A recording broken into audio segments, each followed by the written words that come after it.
Hello, everybody, and welcome back to another episode of the Bikini and the Brain podcast. My name is Ashley Kaltwasser, and to my left is Adam Bonilla from TeamElitePhysique.com. It's a good intro. It was a good intro. You know what? The whole podcast is ruined because the bikini and the pinky and the brain are not on the middle of the table. I just realized. Oh, what? We got to get them together, man. If you guys don't know, because this is like an old cartoon called Pinky and the Brain. That's where Bikini and the Brain came from. It's just it's like a short clip in Animaniacs. It's not even like its own cartoon, but anyway, that's where it came from. True. All right. So today, Ashley just flew in. Where'd you fly in from, Ashley? Washington, Tacoma, Washington. What were you doing out there? I was at the Tangy Johnson show making an appearance. I got to hand out a trophy to the overall winner, which was super cool. And also I gave a seminar yesterday, which was Sunday. So that was a lot of fun. So I had a good time meeting everyone there. It was a great experience. And I think it's nice to kind of be in the environment sometimes without actually competing. You know what I mean? Yeah. So I can get like the motivation and the feels without actually competing. So I thought that was fun. It's, it's cool too, is like I posted that I would be there and, giving a seminar, and I think people automatically like assumed I was going to compete there, but they don't have pro bikini, right? But I got a lot of good luck messages, and I'm like, well, I'm not competing here, but thanks. People just automatically assume if I'm somewhere other than Vegas, I'm competing. So nope, not this time. You know what's funny is whenever there's a pro-am show, like the Mile High or whatever, there's like a pro-am show, I'll get messages from competitors like, I don't think I'm ready to compete against Ashley yet, and they'll be like, and I'm like, no, like you're not competing against, that's the pro level of the show. Oh, you mean they'll like the amateurs? Yeah, when it's like a pro-am show, like some first-time competitors, they're just thinking, oh, I guess I have to compete against it, but it's pretty fun. You'll run into that a few times a year. Yeah, it's cute. You see like they're like running into like figuring this whole thing out. Yes. So rest assured, no one that's an amateur will be competing against any pros. No, that would be a huge show. So that would be interesting. I think it's fun. You get to go to these seminars, and I always like that part of it when people recognize you and they're learning from you and there's value there, and you kind of like take a step back. You're like, I remember being that girl, or, that person was trying to learn this. I was never that girl. But like when I went to my first like men's physique posing seminar, like, what are we going to do with this men's physique stuff now? And I remember the excitement and the whatever, all that came with it. It's fun to kind of take a step back and realize, and then you're passing out the overall award. I think that's a fun thing for you every time too. Yeah. I'm sure I can imagine how it would feel to be in your first bikini competition, win the overall, and then Ashley comes and hands you the overall. That'd be kind of cool.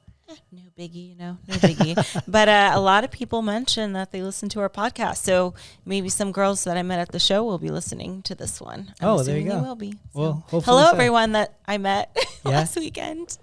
Well, hopefully they learned a little bit, and now they're going to be the next upcoming star.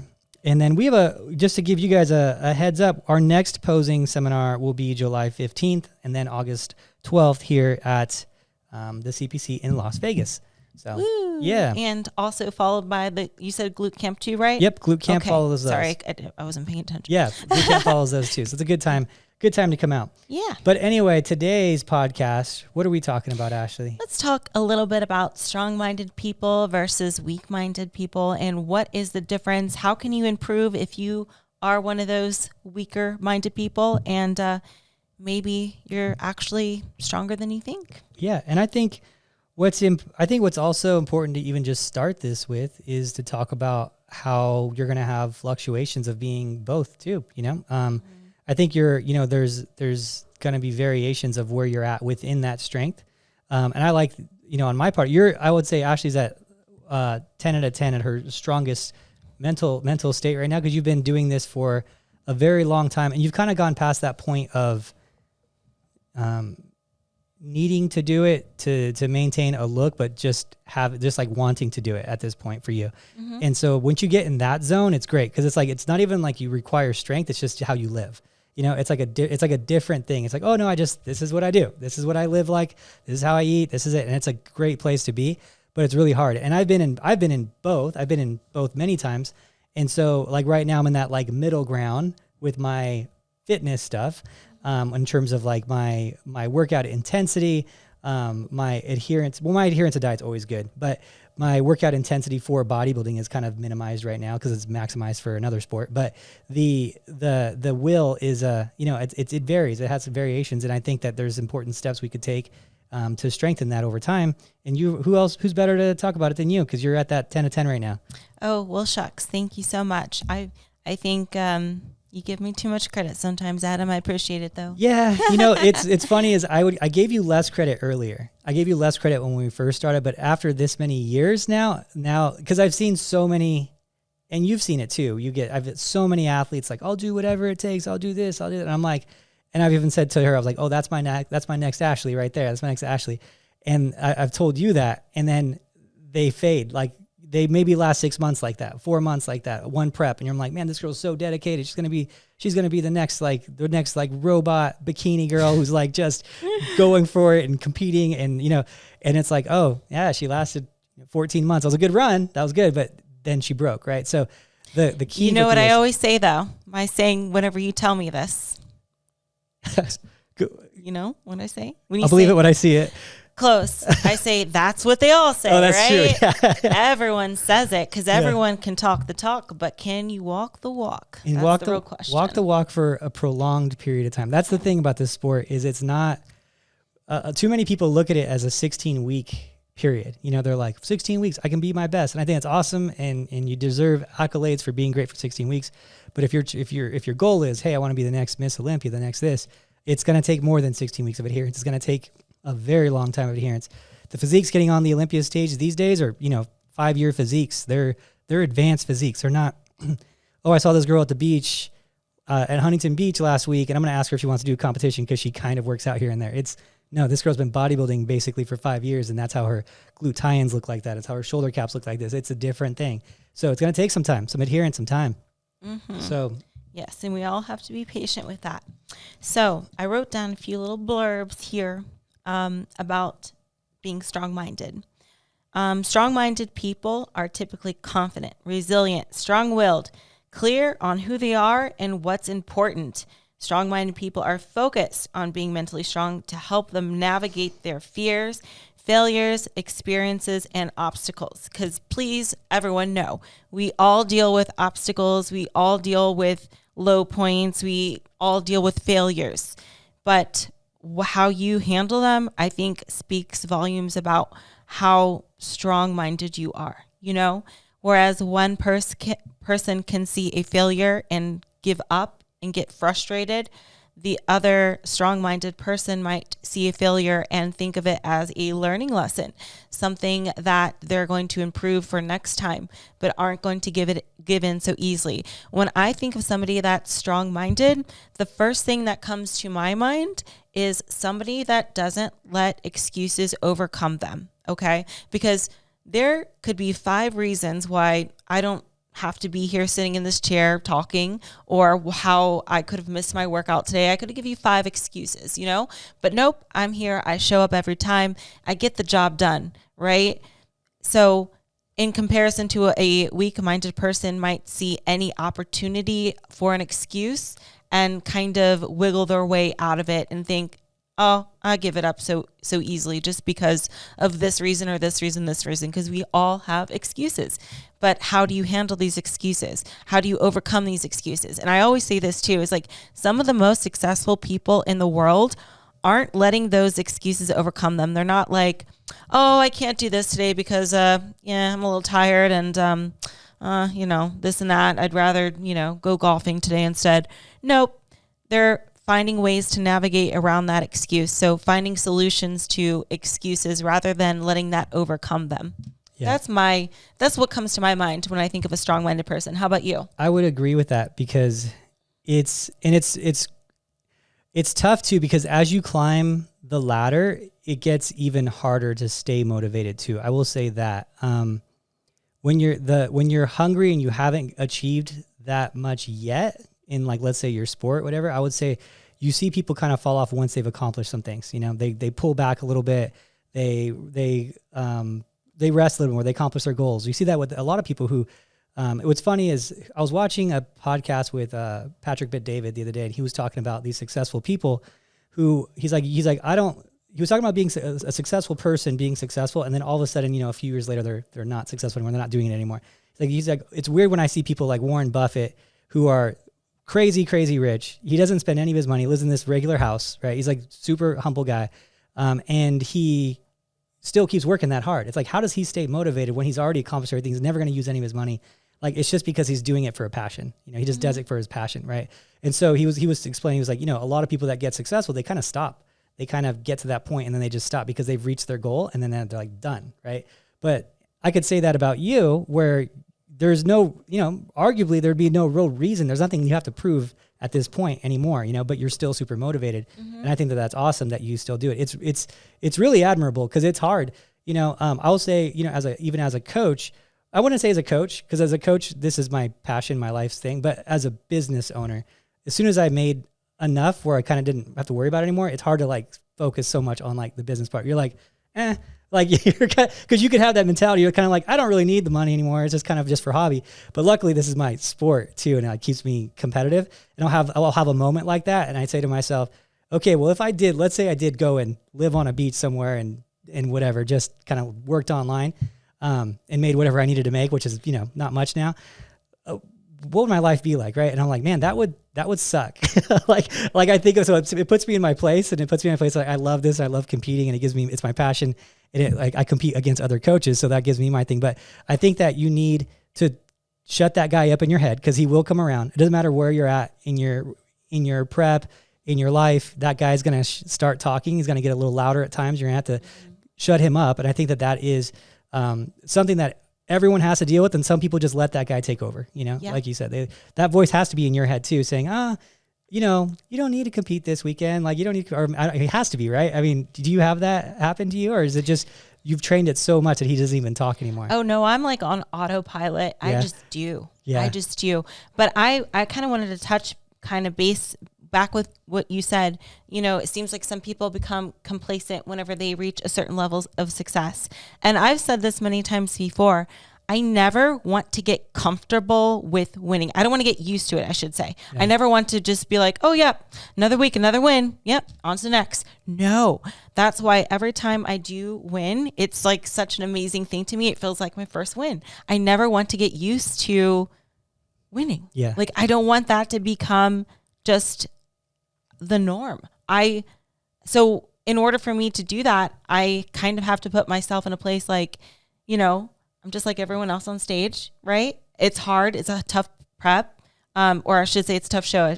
My preps usually aren't too tough, but it's a tough show. Regardless who shows up, it's always difficult. I think a lot of people are under that misconception that like, just because it's not like a huge show like the Arnold or the Pittsburgh, that it's easy. There's no such thing as an easy show. So I never go into a show assuming or expecting I'm going to win, right? I look at everyone there like, wow, that's my competition. I don't want to like get too comfortable with just like, yep, I've won this many shows, so I'm just going to cruise on in and take it. I never think that way. And I think that is something that kind of keeps me going, because it keeps me hungry for the W, the win. So I don't know. That's the way I kind of think of it. And that's how I kind of avoid being complacent and just being like, okay, So with that, even sometimes we kind of have to stop me at some point, because how do I say this? You always want to leave off on a good note, right? Like heading into Olympia, for example, like you don't want to keep going and going. If it's like, you know what, I'm satisfied. I've done what I got to do. Now it's time to go under construction or whatever. But yeah, I don't know. I just do. But I always kind of think of like my first time I've won, and it's every time I win, it's no different really. It's like a surprise to me, and I love it. Yeah, I can vouch for it. She gets, genuinely excited still, even if there's not a lot of big names in a show, because it's actually a lot of times more scary when there's not, just so you guys know, as like as competitors, or, seeing our journey that we go on, it's probably more scary when we don't know like more than half the list than it is when we know half the list. Like if she's competed against a girl 5 times and beat her 5 times, we're a little more comfortable than 15 names that are like rookies that look good from Canada and Brazil and whatever. And we're like, I don't know who these girls are. It's a little bit, there's never like this point where you go in, you're like, oh yeah, I'm going to smash this show. Yeah, and never. Because the problem is that you have girls who just did their first show and then they won and beat names. And you're like, is it going to happen this weekend? You know, that's how Ashley started her first show, right? It's like, she came out of nowhere, right? So someone has to come out of nowhere if she came out of nowhere. So it's like, is it going to be this one, you know? So, there's never a comfortable moment. And I think that that's great with you where you never get comfortable. I think there's two things. One, you don't get comfortable. And two, you do have a lot of humility, which is great. You know, you stay humble. And, I think that that's really, really important to stay humble and not to ever take anything for granted. And three, you don't ever take anything for granted, you know, that's a big one, which is big. And that's something that I was always try to take from you too, is that, because how this all ended up being where it is. Like I never even dreamt of it being what it is. It's crazy to me, you know, like the whole team, the gym, you know, like you have to see, it's funny, is that I settle you down sometimes and you settle me down sometimes too. You're like, Adam, you don't need to spread yourself any thinner. You're like, don't, because I was talking about buying a building the other day. And I was like, yeah, we can just do this like, with the boxing coach here. I was like, we could just do like a nonprofit boxing thing. And Ashley's like, it's a lot. I always say like, yeah, Adam, because you're not busy enough yet. So, yeah, let's spread you even more thin. Okay. Yeah. You know, it's funny. What I've found is I need to keep pushing it. Once I get something, I need to keep going, right? Yes, I did notice about you're never satisfied. Even like with the building, you're like, oh, but we can improve it this way, or we can do this, or upgrade this. Like it's never like you're never satisfied. You always want something better, which is great. Yeah. As long as you don't overwhelm yourself. Yeah, that's the problem. Is I can easily do that. That's when I can easily do that. I'm always looking, and if the right thing comes up, you know, a new building, whatever, next week is not out of the question. You know, so that's the problem with me, is it's so sporadic. It's so, as long as that building's in Las Vegas. No, Las Vegas. And that's okay. I love Vegas. Yeah. Okay. Don't you be pulling a fast one on me, trying to move somewhere else. Never. No, I love Las Vegas. So there are a couple of things that I do want to do, and I'll put it out there because I think when you put it out there, it is something that I'm good at doing, but also a victim of doing it to myself. I was like, I'll put it out there. I don't get it yet. And everyone's like, didn't you say it? And I was like, just give me time. I'm going to do it. You know? So one of the things I wanted in my life was remember I told you I guess like a compound. I don't know. Was that a right word for it? But basically, like a gym where I had houses around it and athletes can come in and like live there while they're doing their like bikini prep or whatever. And like they all have their own thing. And then a gym. So it's like a community basically, where girls go to their pro career and they're like, I'm going to go and live there. I'm going to train there. I'm going to spend 2 years, give this my all. I have housing covered. I have my gym covered. I have a kitchen there, whatever. Like, and then there would be, you know, in Vegas. So, so that's where I'm like, okay, that's what I want more of too, is more of like that, of having that community. That's something I want eventually. But what I think the way we're going to do it is get another house in here, and actually make that a thing where some big. Oh, you bought me a house. Oh, how nice. How nice. So I can just walk to work. Oh, Adam, you shouldn't have. I mean, for my 40th, sold off. I'm just kidding. Probably the next one. No, we have a house there. I like my house. Your house is really nice. Yeah. Yeah. We were telling the story of the house. We looked at 21 houses and we flew up. The craziest, it's so off topic, but it's a funny story. She flew into Denver. She was like, Adam, I need your help adulting. I want to get a house. And she was like, in Las Vegas. I was like, what do you mean? Like, it was like so random, right? Because we didn't talk about it earlier. It's like, here's my loan person. She came in on Monday. She was qualified for her loan by Wednesday. And then by Friday, she found her realtor. And then we were in Vegas. Like we did a 1 day in and out trip to Vegas looked at so many houses. 21. And it was the first house that I saw. And it wasn't even on it was on like a maybe list. And I'm glad. I like that house a lot. Yeah. I love it. But yeah, you know what? Hey, catch what I just did. I don't just talk the talk. I walk the walk. If I say I'm going to do something, I'm going to do it. Shoot. Yeah. I'm buying a house. Let's get it done. Yeah. By next week. 5 days later. I was like, not even, it was the craziest thing. But that was the funnest trip. That was when I saw the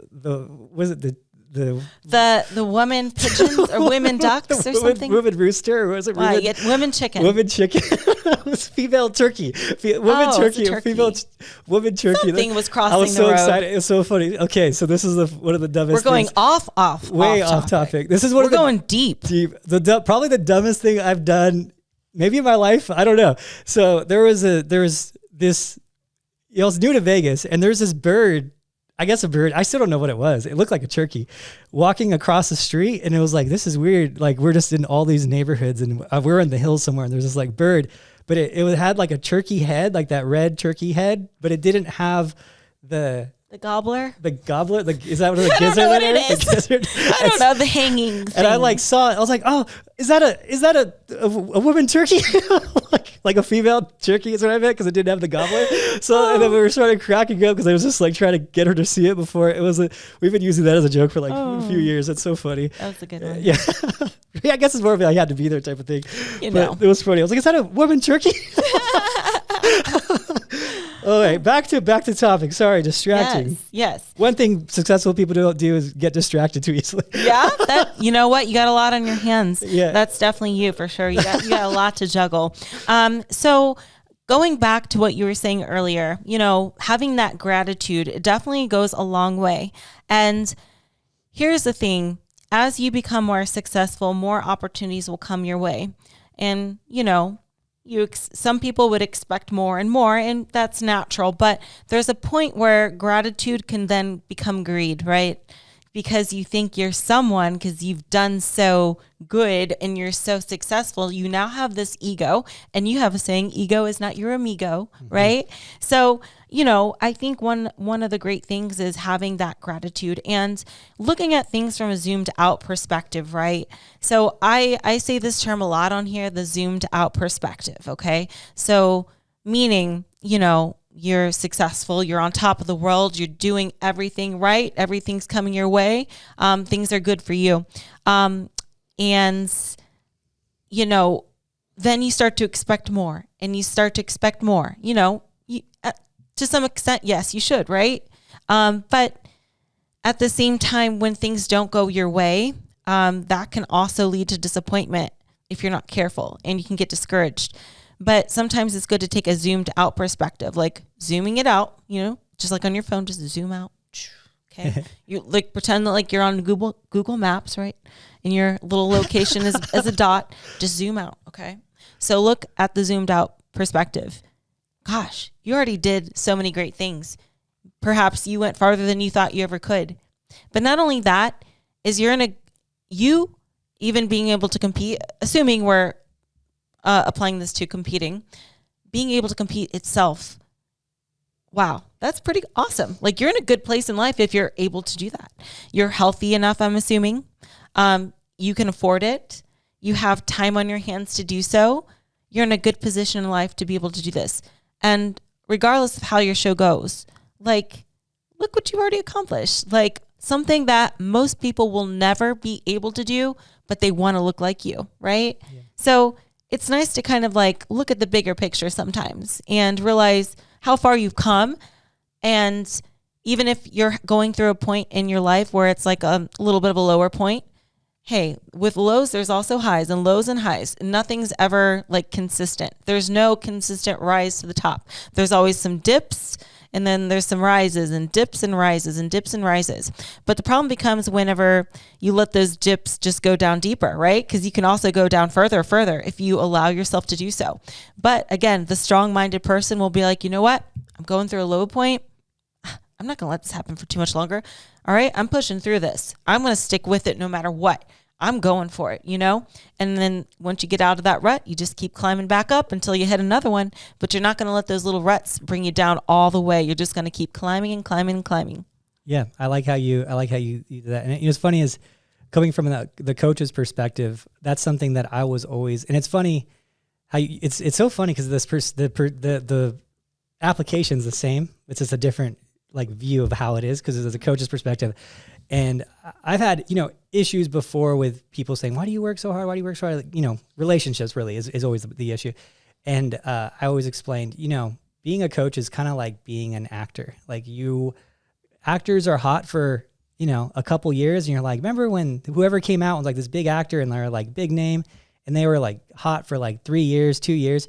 Very few people are like Nicolas Cages, right? Very few people are Al Pacinos, right? There's very few who actually are like that. Most are just flare up, fizzle out, they're gone, the next person comes in, right? So I'm like, that's kind of how coaching is. I'm trying to be an Al Pacino. I'm trying to be a Nicolas Cage. I want longevity in this. So I live in this kind of paranoid state of always making sure I'm not taking my foot off the gas, right? Mm-hmm. And that's the thing. It has nothing to do with income or anything like that at this point.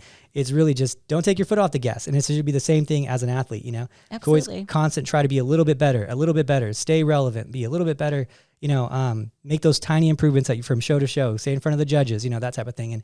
And don't go too far off, you know, Right. it's, you know, a lot of times you'll see what happens when a girl takes 2 years off. She's got to basically rebuild her whole momentum again, you know? So it's, that's the thing about really with anything. I think that something's in your face more and it's more out there. Like it just becomes more, the momentum's just there, you know? Yep, You know, absolutely. So. Keep cooking while the pot is hot, you know? Oh, I like that. You know? Is that a saying? Or did you just make Yeah, that? I have all these Ohio sayings. That's cool. Like Hayes in the barn, keep cooking while the pot is hot. Yeah. Like, I so like that. Ohio of me. I like or that. maybe it's just a Midwestern thing. Let me know in the comment section below. I like that. Though once in a while those Midwestern Ashley comes out. You know, the Ohio will never leave me. That's for sure. Yes. But yeah, I think you're right about that, Adam. I think, you know, if you're feeling good and things are going well and you feel like your mindset's in a good spot and nothing's holding you back, why hold yourself back? You know, keep going for it. Because here's the thing.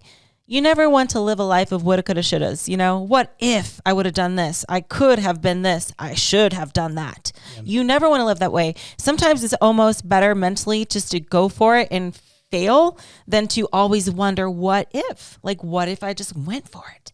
What if I just did it? What if I just gave it 100% this season, you know, and not cheated on my diet? So you never want to like live that way. I think I hate that feeling of like regret and like, what could have I done better? So, you know, within reason, just do the best you can on a day-to-day basis and, you know, take those opportunities if they make sense for you. That's for sure. You don't want to pass up on opportunities that are going to better yourself, or even on a daily basis. You don't want to, I'm going to use your term, lose your day capture yes. the day. Like every day you have an opportunity to make yourself better. Every single day is an opportunity to improve. And even if yesterday was a bad day and you cheated on your diet or skipped a workout, you know what? Hey, today's a new one. Let's start fresh, get back on it, and do everything you can to make yourself the best version of you can possibly be. Because, you know, whenever you're 5 years from now, again, you don't want that to come up like, man, I should have gave it a little more effort, you know? Yeah. That's a sucky feeling. You don't want to feel that way. So just, you know, do all you can. It's you don't, the thing with that feeling is you don't realize it till it's too late a lot of times too. You know, that's the regret feeling. I've seen it a few times with even clients of my own where maybe they get one placing off of a pro card or one placing off of the overall, whatever it is, right? One placing off of first. And they're like, man, remember that week where I like totally went off track? I wonder if I wouldn't have had that week if that would have been enough. Or when they're in their own, and maybe they're not saying it to me. They're like, you know, I really didn't give my all. Like I gave a lot of myself, but I didn't give my all. Like I didn't leave it in the ring there. Like there was something left in me. I could have given more. And then that sits with you, man, would I have been a pro if I would have just given it my all? If I didn't have that week, if I didn't, and the regret, it builds in you. And there was this motivational speaker once I was listening to, and it impacted me to the point where I remembered it. It was years ago when I heard this too. And he said, every young person should go to a retirement home and talk to old people and volunteer and talk to older people. Because for him, he's like, it scared me so much to not live every day to my fullest. It scared me. It wasn't like even a desire anymore. It was like I was afraid for years that I wasn't doing enough that day. He's like, because the only thing, he's like, everyone was happy. Everyone was great. He's like, but the amount of regret in that place was palpable. He said, every person said they wish they would have done this. They wish they would have done more. They wish they would have. He's like, and now they're, you know, a lot of them are saying, you know, it's too late for them. You know, they can't give more effort to the bikini competitions when they're 80 years old. And, you know, that's it. You know, so he was like, it scared me so much that I would even go to bed late at night because I was worried that I didn't do enough, you know? Mm-hmm. So he's like, I think every young person should go to a retirement home and talk to people. And you know, they're going to talk to you about the good things, but also the regret is like, it's just so, he's like, it's so palpable there. Mm-hmm. So it impacted me. I was like, man, that's crazy. I don't want to be that person. Right. I mean, to a certain extent, we all regret something in our lives probably already, but if we can minimize that, you know, I think that's the best way to go. And I think also like knowing that, you know, if you did give it your all during your prep and in your off season and everything, and you did everything within your power to be the best you could possibly be, and you still failed, there's peace of mind knowing like, well, you know what? Hey, it's out of my hands. I gave it my all. So it's something, it's satisfying in a way. It's like, okay, really you know is. what? Hey, that's beyond my control, because I think like knowing it's beyond your control versus something you could have fixed is, much more easy to, much easier pill to swallow. And I always say this too on this podcast is like some of my like worst, I guess, regrets. I don't want to say regrets. That might be too heavy of a word. When I get frustrated at myself the most is when I make stupid, avoidable mistakes. Like, you know what I mean? Like, oh, why did I transition like that? And I stepped weirded. Why wasn't I rotated enough in my torso? And like stupid things will get in my head. More so if I like knew I gave it my all and I like maybe missed my conditioning or something. For me, it's much harder to realize the stupid mistakes, I guess, like man, I should have like practiced a little bit more, I guess, on my transition or something, it could be something silly like that. But I don't know. For me, that's harder for me to deal with than like, a conditioning thing or something or a muscle thing. I think it's more like a long term. Yeah. Thinking about like, there's never going to, and that's a good thing too. I think people can take from this podcast is even someone as seasoned and as practiced as you is still going to be making mistakes, and that's, it's unavoidable. I don't think anyone's ever had a fully perfect show, like in every single thing. Like we've had moments where we're close, where like everything almost went really, really well. And it's like, that was my best posing routine. That. There's like always something though. There's always something to be better. So just don't judge yourself on that perfection. But if you're on your diet perfect, like you said, and you did every single thing in the gym, I've been in that scenario where I got my butt kicked, on stage, but I walked away. I was like, that was a perfect example. Because when you're saying it, I was thinking about it. I was like, yeah, I've done that actually, where I walked off stage and I was like, you know what? I honestly, there's nothing to be ashamed of because I couldn't have done any more. Right. Like, so whatever, that guy was better, good for him, exactly. So yeah. So it's a nice feeling to walk away with that because you put so much effort and time and money and practice and all this into it to just realize you could have probably done better if you just given more effort. It's a crappy feeling. So absolutely. Yeah. But walking away, I would probably, if I had to choose, I would probably pick getting like third and knowing I gave my all, then getting first and knowing I kind of like halfwayed it, I don't know. For me, just because it's like satisfying in terms of satisfaction, So that's I'm glad that you brought that up because I did that, I've done that. And so, yeah. And you're still going to fail. No matter how good you are, you're still going to fail. It's going to happen. So. Absolutely. Like no one's rise to the top is ever just like a perfect straight diagonal line, all happy smiles, all good times. It doesn't work like that. Even if we're applying that to the sport of bikini, like every Olympian you see on stage, guess what? They've all lost. No one is undefeated. No one. And even some of those top bikini pros were 16th placers at one point, just like you might have been at your show. I've dealt with my ups and downs as well. But yeah, no one's rise to the top is like this perfectly straight diagonal line. You're going to have dips, you're going to have ups, you're going to have downs, you're going to have obstacles. It's a lot to comprehend, but just know that the ones that do succeed, you know why they succeeded? Because they didn't give up after they got a rut. They just kept going. They pushed through, That's the difference, right? That's the difference between maybe there was a potential Miss Olympia somewhere down the line, but after her second national show and she didn't get her pro card, she just gave up. She's like, oh, I hate this sport. It's not for me. Maybe she's a little too in the ego and doesn't like to lose, but what if she kept going and pushed through and gave it another season and did all the right things? Maybe she could have been at the top, but she let something stop her, right? So this is something to think about. Everyone on that Olympia stage has lost. Yeah. Some 16th place, some second call out. The list goes on. Like, just know that. Like, so if you didn't do as well as you wanted to at your last show, you got to push through. You got to learn from your mistakes. And that's another thing too, is owning up to mistakes, realizing what you did wrong, and not being too stubborn to learn, right? Because I feel like that's a big thing as well. Some people are too stubborn. They're like, the judges said that I need to be leaner, but I don't see it. Like, I'm perfectly fine. Like, like not taking advice from people that know best, right? Thinking that they have the answers. And that's not the case. You got to be willing to accept your mistakes and learn from them and grow from them. Yeah, that's the saying. You win or you learn, right? It's not you win or you lose. You win or you learn. Right. So yeah, and it's just a matter of just getting up back on that horse and keep going. You know. So that, but you're right on that. I've had a lot of people who leave too because of similar scenarios. There's still. I mean, I told you that story about that girl was from years ago, and it impacted me a lot because she was probably one of the girls that at minimum would have been a successful pro, like at minimum an Olympia level pro. And just genetically, she was just so browned and bubbly and just naturally gifted. And it was just like, yeah, she's gorgeous. Like everything about her was like bikini model at the time, especially. And yeah, she did her first show. It was only one show she did, NPC show. She did the Northern in Colorado. Weird judging. I don't know. It was a huge show. It was back in like 14 or 15 when the shows were like huge. It was like 300 people at shows before in Colorado, 300, sometimes 400. And I think she just got lost in the mix. It's one of those things, you know, weird. I think she should have placed higher. She didn't get it that day. And then she just quit. She just left. And she was like, you know, it's like, I really had great confidence before this. And now that I lost, you know, based on like it being like my body, and I lost because of my body.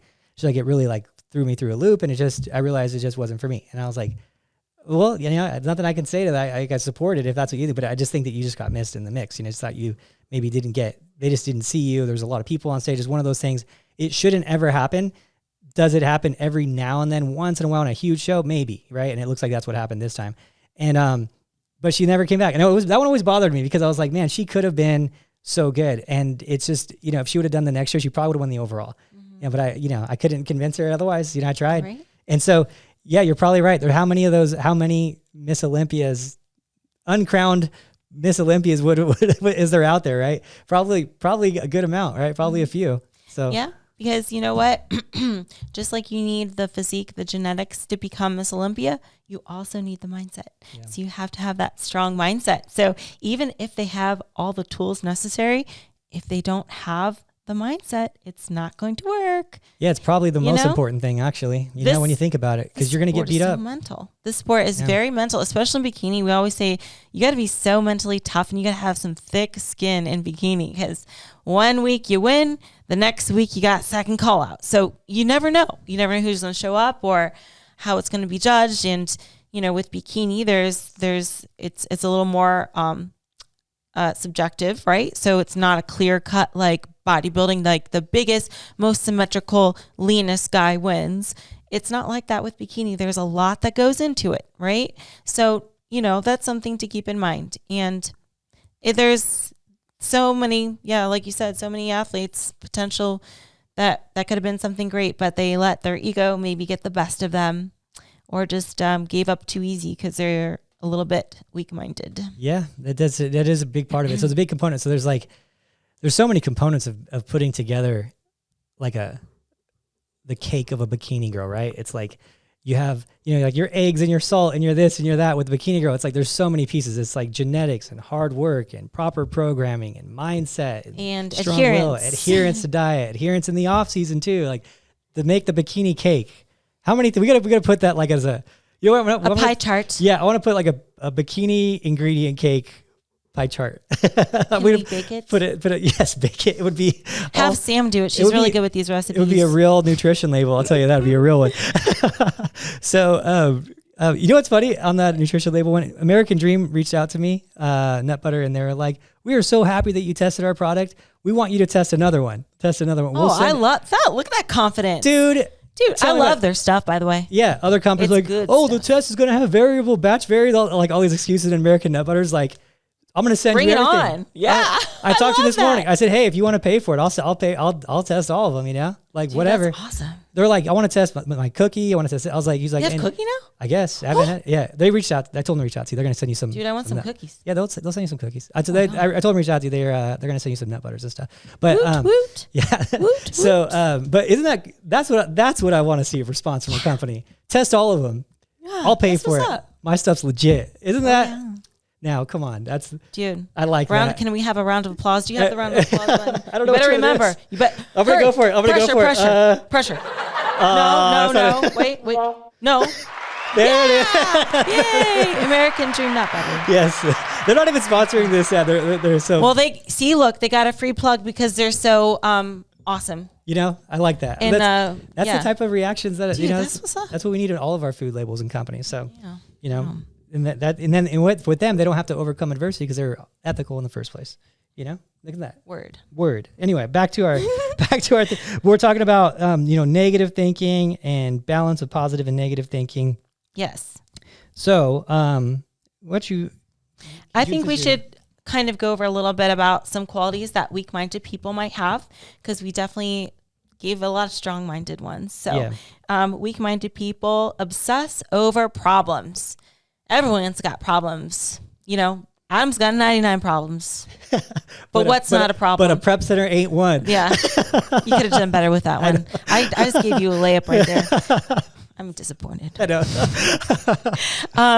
Certain life decisions and situations often require deep thought and contemplation, but mentally weak people often put a lot of examination and overthinking even simple matters. See, that's the thing. Overthinking. Yeah. I try not to overthink, although I overthink sometimes during prejudging finals. But in general in life, I don't really overthink. I just do. Like, I just go for it. You know what I mean? Sometimes you just got to go for it, right? Because if you start to overthink and procrastinate, those thoughts are going to overcome you. You know what I mean? And just, that's why you obsess over it. But it shows that the lack of decision-making capabilities, and this is a big one, they blame their situation or choice. These are the constant victim people. Yeah. I can't do this because of this. Feel bad for me because of this. Please, I want to be pitied. I don't know. Yeah. I never got that. I hate when people feel bad for me. It's the most uncomfortable feeling ever, right? So I don't know. I can't even process why people like to feel like a victim. I hate that feeling. Yeah. Like, there's two feelings that I dread the most, and that's me disappointing someone and then people feeling bad for me. I hate it. So when I I don't know, I not that I hide things, but I try not to complain so much because I don't want people feeling bad for me. You know what I mean? Like, it makes me so uncomfortable. I'm like, yeah. Kind of like whenever you get cards and people write long messages and cards. That's how I feel about when people feel bad for me. I feel like you still know how to act, right? Yeah. When I have a card, I don't like it. I'm going to go away. I have a card and I'm I'm supposed to read this and be emotional. Should I read it in front of you? Or it's like a weird, awkward social interaction. I'm like, I just don't know what to do with it. But you know what? That is a lot of, and I don't want to talk too much about culture or whatever, but that is part of our culture. You see people, and there's this person who just did a book on it, and I was actually just watching a podcast today about it. Munchausen syndrome, Munchausen syndrome, something like that. So, proxy. There's Munchausen by proxy. Proxy means you're doing it to somebody else, and then Munchausen syndrome. You're faking symptoms and stuff. Exactly. So this is people feel bad for you. This girl, she wrote a book about it, right? She wrote this recent, and it just recently. She's on a bunch of podcasts right now talking about it, and she's talking about the social contagion of it, right? So everyone wants to be a victim, and the reason is that once you do it once, let's say someone actually had something really bad, actually had cancer, right? And everyone's like, oh, that same thing, feeling sorry for them. They're getting all these oh, I feel sorry for them for this, for that. You're a victim, right? And then now they don't have it anymore, but they still want to keep going with it and because they're like, I like the attention I'm getting. I like how everyone's feeling for me. Everyone's putting me first, this and that. So they just kind of keep going with it. So to a lesser degree, obviously that victim mentality goes into this too, because exactly. The judges, they just went softer today and that was hard. I was too hard. Or you hear this a lot. Well, I'm just too big for bikini, but when you're in reality, they're not. They're like, oh, really? And because the people who don't know are going to be like, oh, I can't believe you're just too good for it. No. You should go to this, right? You should go to wellness. And I'm like, you were not too big. You were not in condition. That's why you lost. That's what happened. So let's face the reality. And sometimes it's hard because a good coach is not going to be, the hard part about coaching. And I think as I've done this more, you realize a good coach has to tell you the truth. They have to tell you the truth. It's like your job. And sometimes it's not a convenient truth, it's sometimes a very inconvenient truth. And, I was telling a girl this morning about actually was a wellness thing, you know? And she sent me pictures about her wanting to go to wellness. And I was like, you just don't line up with wellness. Like it's going to be years. And even if you get there, you're going to be struggling against girls who naturally genetically line up with wellness better. So if you want to excel in this, you need to stay the bikini route. That is just, you need to stay there because you took you this long to even get close to bikini. You're not even at maxed bikini yet. And now you're talking about leapfrogging bikini when you haven't even maxed it out yet, going into wellness, competing against girls who had to go to wellness because they couldn't get small enough for bikini. How do you think that's going to go for you? You know, and you want to get to the Olympia. Those girls who are designed for that will get there. The girls who are designed for bikini will get there. That's it. You're not going to leapfrog a division and all of a sudden Ashley's doing women's bodybuilding because she's like, oh, I want to do it. Well, cool. Sorry, but it's not going to work for you. You know? So it is what it is. So anyway, I went a little bit off of the topic again. I'm not saying on topic as well today. That's okay. That's what makes it fun. Yeah, it was a good point though. Strong point. Right. So about llamas. Yes. Llama. Or sloths. Sloth's my favorite animal. Sloth. So random fact, sloths are Ashley's favorite animal. Anytime I see something like cute sloth-like, I'll try to get it if I see it. Yeah, like a little. Because I think they're just like the opposite of me. That's why. They're just so lazy, but cute and harmless. I there got your little sloth pen. Yeah, I still have that. I use that to sign checks. I use it to sign big checks, big fat checks. I'm just kidding. Those big stage checks. Something like that. Yeah, and then it's funny as I said. So we were talking about this before the podcast. There's like certain people you send certain memes to, and Ashley, I'll send her sloths. I send her sloths, cats, and anything like random athletic things. So those are like the three things I'll send Ashley a meme trading. But a lot of times I'll send her these sloths. And she's like, it's fake, Adam. It's fake. Oh, that is one thing you're bad at. I know. Fun fact. So Adam is kind of bad at geography, but also he has this weird part of his brain that malfunctions. I don't know what to call it. A syndrome? I don't know. Now I'm going to get people feeling bad for you. Yeah. It's not that serious. But basically he'll see these stuffed animals on Instagram and like send them to me thinking they're real. And I'm like, Adam, that's a stuffed animal. I've sent her like 10 of these. Like there's these companies that make cute little animal replicas. And I'm like, I can tell that's stuff. And then I research, it's like, yeah, that's stuff. I had to like zoom in and I'm like, what the heck? I don't know what's going on in California with the schools. But 49th, break 49th. Hey, I will say that's probably the only two things you're bad at. That's there we good. go. You know, if animal identification of real or fake is one of them, then it's good to.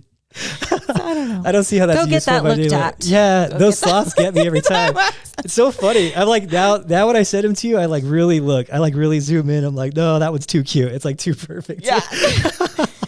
Anyways, all right, back to what are we on now at this point? Don't succumb to self-pity. We got that one. Yes. Balance emotions with logic. That is good. Good one, Ashley. Yeah, definitely. Yeah, I think that is huge in today. With just kind of talking about the wellness thing, right?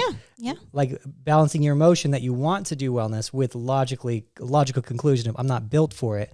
You know, if you're an ectomorph who's got small legs and not even really much glutes to start with, unlikely you're going to end up with, some glutes that are going to win the Olympia at the end of it. Yeah, totally. Even taking a look like some girls, very ambitious, but maybe it's their first year even doing bikini and they're coming from a non-athletic background, right? Or they've taken many years off from any kind of sport or activity. And within that year, their plans are to prep for show, win show, go to nationals, get pro card, go to Olympia. Yeah. All in 1 year, the first year. And I'm like, yeah. I'm going to use this as my new ringtone. When you call, I'm using that. Cop that. It sounds like a ghost. It sounds like a ghost. I'm goofy today. You know what I mean. Every time you text, that's going to come through. Melinda's on it. Make sure you keep the volume all the way up, please. Please. Kimber is going to hate that. Yeah, that's so true. Shut that up. And then I could just picture your dog freaking out and barking every time. Yeah, that's so funny. So yeah, let's go into, bikini physiques. What's realistic? What's logical? What's realistic to fix in between shows too? Because that, this is another issue that we run into being a coach with athletes is that I always want to be honest with the athlete, and sometimes it's not fun for either of us. I don't like telling someone they're not going to be ready or they're not going to be good enough by then or whatever. It's not fun for me to do that. But, you know, sometimes you gotta say how it is. Cause you're doing that's what the client's paying you for. You know, you're doing a disservice if you're not being honest with them. So it is what it is. So, sometimes I'll have someone do, let's say, a national show.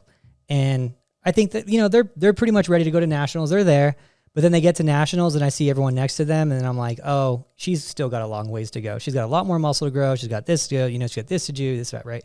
And you sometimes you need them to be next to better competition to really see where they're at. Because if you're competing in NPC and all I'm seeing is pictures of you next to NPC and you're blowing everyone out of the water, it looks like you're ready to go. It looks like that. Your pictures look ready, but then you know, your insertions are there, your conditioning's there, everything's there. But then when you get next to girls who are actually pro ready, they make you look a lot smaller. They're a lot bigger, whatever the case is. That happens from time to time. It's hard to see. And so when you see them next to top level, high level people, you're like, oh, there's a lot of flaws we got to work on, right? Mm-hmm. And this is like, they'll do whatever. They'll do a national show. There's another national show like 2 weeks later. You're like, well, can I be ready by then? And I'm like, no, like we need a year, you know, we need 6 months to get close to, look at how much more muscular these girls are than you. Like, and it's unfortunate things. They've worked so hard. And then we come to this realization, hey, you're not there. Let's, you know, maybe let's qualify for next year's nationals and do next year and just build for a year. And it sucks to hear that because it's these girls, it takes a long time to look like this. It's not a fast process. You know, a pro level physique these days in bikini is like, if you're good genetically, if you're really good genetically, like 2.5 years, if you're like amazizingly genetics. I would also add that with perfection, an athletic background to boot, yes. Like not just starting from scratch, like never played a sport. Yeah, exactly. Or I played JV soccer. No, we're not talking about that. We're talking about already kind of working out a little bit, like doing the fitness thing, and you're like, maybe I'll start competing. That's about that period. And if you're not genetically gifted, we're probably 5 years, if that, right? Even if that, and it takes a long time. So just understand this is a very long process. So hopefully, you know, you got to be realistic with these things. You know, you got to look at your genetic makeup, your structure, how competitive you are, what's your clavicle width, what are the things you've got to work on? Are they even capable of working on, right? How's your body fat distribution? There's a lot of things that go into it. And so, I like that you brought that up because, I think it makes it easier for people to maybe not run into that situation where they do one show and then they leave, you know, when they know, oh, the reality is this is a professional sport. And like all professional sports, some people, it takes a lifetime to get to that pro level if they even get there, you know? So yeah. Yeah. Realistic expectations. Yes, absolutely. That's very important. Yeah. Going back to the keeping logic and emotions kind of separate, right? Trying not to let those emotions overcome you, which is another point that I had noticed as well. Is like, you don't take things personally. So when you do have these conversations with the girls, you know, they don't crumble like devastated. Yeah. You know, it's not personal. This is probably something you tell girls all the time. You're not unique in that, right? It is what it is. And I think that's, you know, just keep your emotions in check and realize why you're hearing this or what you need to do. But don't always think it's just you experiencing this, right? It's a lot of people, probably the majority, you know? Yeah. So you're not unique in that. And, I think that's a big one. You just got to keep the logic and emotions separate and kind of just do what you're supposed to do. And, I might add to that as well.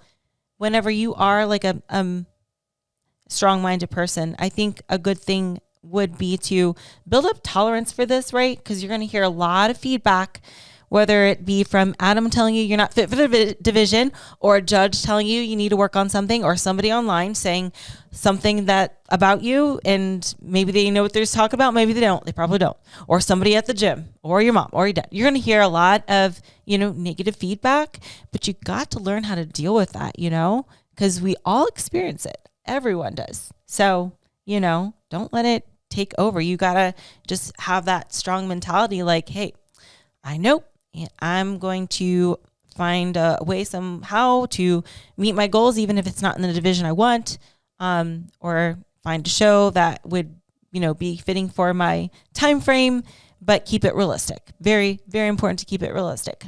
Mm-hmm. Yeah, I think that's great. And I think any credible coach you can just, you know, talk to about that, they're more than happy to tell you. You know, they're going to be more than happy to have that real discussion with you. And just tell them, do you think that I have like, I really, because they don't know when they're getting their check-ins, and just ask them, say, do you think there's any real potential for me here? Or do I have a limitation based on my genetics, my structure, whatever, what's my limitations?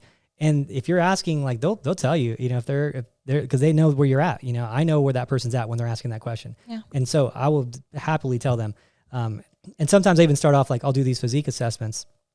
And sometimes I'll start off with them and it's like, hey, you're paying for this because you want honest opinion. I think that you're not going to love this, but here it is, And so it is what it is. And I rarely get someone who's upset about it. Usually they're like, hey, thank you so much for that. They might be upset when they get home. Yeah.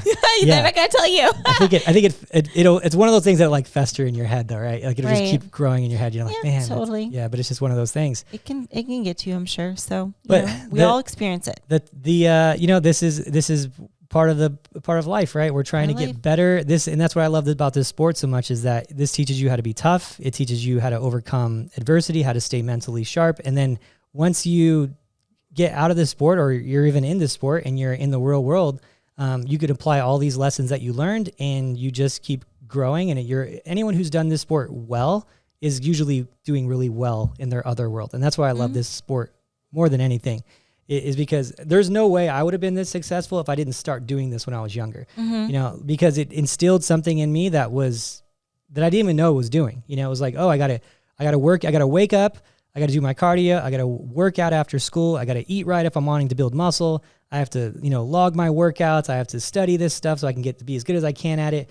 And I was doing that at like, 13, 14 years old. And I didn't even know. I was just trying to get big, I was just trying to be like an attractive guy, build muscles. That was what I was trying to do. But it like teaches you, okay, this is what I want. When I was 14, 13, I want to be a muscly, attractive guy, right? How do I get it? Well, this is how I do it. I got to do this. I got to do this. I got to do this. I got to do this. I'm a skinny guy to start with. It's not going to be easy for me, right? I have to overcome that objection, that reality. I'm going to do everything I can out of it. And then it teaches you this. Okay, now I am a coach. How do I become the Al Pacino I was talking about of coaches, right? Well, I need to do this for X amount of years. I need to have X amount of results. I need to stay with my foot on the gas. I need to do this for however long I can without, losing my mind, right? Just keep going. So how do you do that, right? So it's like that with anything that you do in your work. Maybe you want to be the best whatever at your work. How do you do it? Well, same steps. Repeat different ingredients, same steps, right? So absolutely. Do you remember that saying I always used to say, get comfortable with being uncomfortable? Yeah. Yes. So that's very important. It's good to feel uncomfortable, to challenge yourself, because you do it so many times, these uncomfortable things. And then suddenly it's like over time, not that uncomfortable. It's just a habit. And I think that's a lot of the reason we were both be able to succeed in our areas is, making a habit out of, things that make us uncomfortable, and embracing it, like, oh, it's going to be tough. Oh my gosh, I'm going to be uncomfortable. But you know what? I'm going for it. You do that enough times and it doesn't become uncomfortable anymore. So making a habit out of these things can definitely help you become mentally stronger. And I would also say as well, one tip that I have is like, if you're ever like going back and forth with yourself, questioning, like, you should do something, but you don't want to, or maybe you're a little excuses festering in your head. Like, I know I need to work out, but geez, it's kind of late now. And, I'm not feeling the best, or I'm feeling a little tired, or my favorite TV shows I want to watch, I don't know, anything. Stop like procrastinating and stop even letting those ideas fester in your mind and just go for it. Just like a light switch. If you find yourself thinking negatively, just be like, nope, no question, I'm going for it. Nope. No ifs, ands, or buts, little voice in my head, just go for it. Ignore it. Go now. If you're listening to this podcast and you're procrastinating going to the gym, you better go now after we end the episode. And you better like and subscribe and comment. Do it. Do it now. Do it. But yeah, like just go for it. Stop letting the procrastination build up, because it's not going to get any easier the longer you wait for it. So no, that's a good way to end that. I like that, because I've been the victim of that a couple of times, and I've recognized it, and I'm like, nope. Well, what makes me, I've actually done it a couple of times where I didn't. And then there was a couple of times where I recognized it. Now, I will say there's a couple of times where I succumbed to it, but there's been a couple of times where I recognized it. And I'm like, as soon as you do this, you're creating a habit, and you're accepting the loss, and you're accepting that as norm. And that's that thing I've used in as boxers before, was like, as soon as the boxer goes down that first time, it's a lot. It seems like it's a lot easier for them to keep going down, because they said, I just don't want to fight anymore. This guy is just too good. I just don't want to fight anymore. And they lose that dog in them. And so I've done that before, and I always use that because it's just, I feel like that's one of the tougher things, like mentally, that people can do. And I just love that part of that sport.